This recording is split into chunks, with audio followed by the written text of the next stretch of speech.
Alright, this is WhyBeAre with Black Mesa / Half-Life. Before I get into this, I just wanted to show that Black Mesa has dynamic menus based on where you are in the game. So I just blew this up with a resonance cascade, and you can see the explosion that's remaining. So we're going to go ahead and load my quick save up. I'm doing this slightly different from last time. It shouldn't make too many big differences, but I'm hoping it'll get a couple of things a little more smoothed out. And I don't know. The one thing I'm doing different is I play through Half-Life, I play through Black Mesa, I record Black Mesa, and then I record Half-Life, where before I was recording Half-Life and then recording Black Mesa. Like, I'm not sure which way is superior yet, and I'm trying to figure that out right now.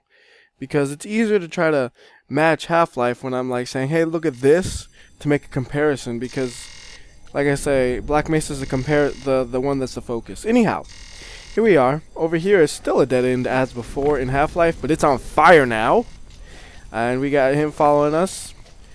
He'll help out with some fighting because we still have no weapon, and that is normal. I did not miss the crowbars. I double checked. He throws trash can at you. You throw trash can and wow, that was not expected. I threw the trash can at him and he exploded. Alright, so there's some more over here. Oh, he's trying to throw a chair at me? I'll throw a chair at you, or your buddy.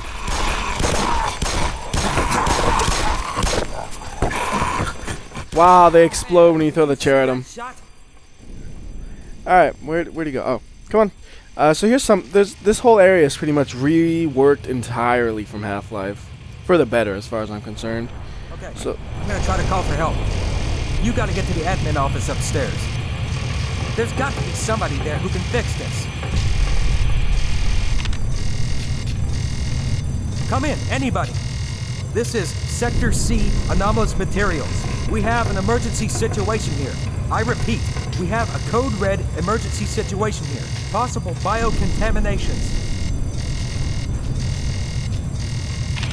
But he doesn't get a response. He tries again, it fails.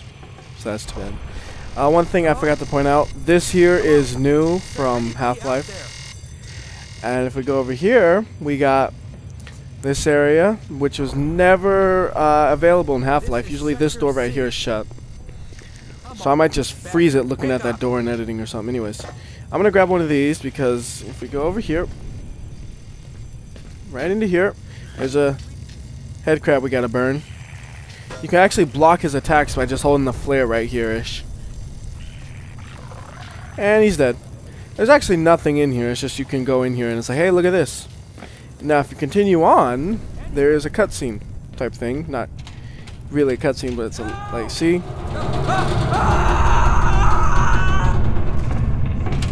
And he dies. R.I.P. Alright, so that's that. That whole area is new. He continues to try. Failing. We can go ahead and grab this last flare. We'll be getting a crowbar soon. So this is the same thing pretty much. The vent is usually below if you're playing Half-Life, which makes it where you could jump out so fast you get crushed by a cabinet that falls over, which is something I always seem to do. So there's the crowbar finally.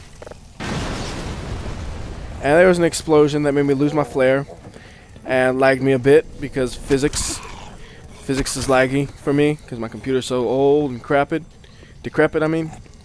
So we can go and oh, damn it! It's hard to get them when they're fucking on the ground. And I clip through this. That's weird. You can clip right through the cabinets. I think there's a health station around somewhere. Is that just in? There it is. So we'll just do that real quick. I'm playing this on easy because I've heard people say it's really hard later on. And when I'm trying to do a matching thing. You stay back! That's it. I've had enough. Die! Die! Yes! Yes!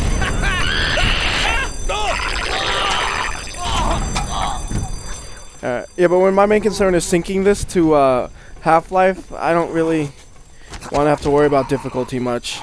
In fact, I'm thinking about if it's like too hard, just fuck it, let's God mode it. So this thing you just saw is pretty much the same. The only big difference is he smashes the head crab with a cabinet versus a TV monitor, or a computer monitor I should say. Over here there's this guy struggling in the computer. Both in Half-Life and Black Mesa he can't do anything to you. But you can blow the computer up here. You can also hit the boxes. Anything could be hit because physics. I don't know how that keyboard is really stable. Look at that. Wait a minute, that guy has 2 keyboards. That guy must be a hacker. So there we go, we go through here.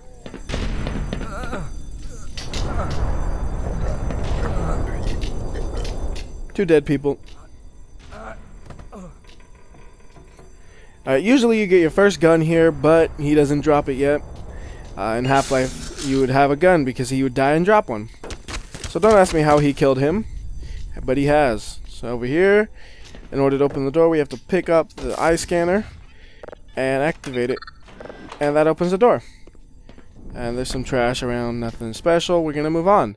I want to say the load is actually in the exact same spot in both Half-Life and Black Mesa, which is just more of a coincidence than anything, because like for something like that, it really doesn't matter, you know, how Half-Life was. They need to make it optimized, and because they've been different before, I'm assuming that I did, but it just coincidentally ended at the same spot, which is funny.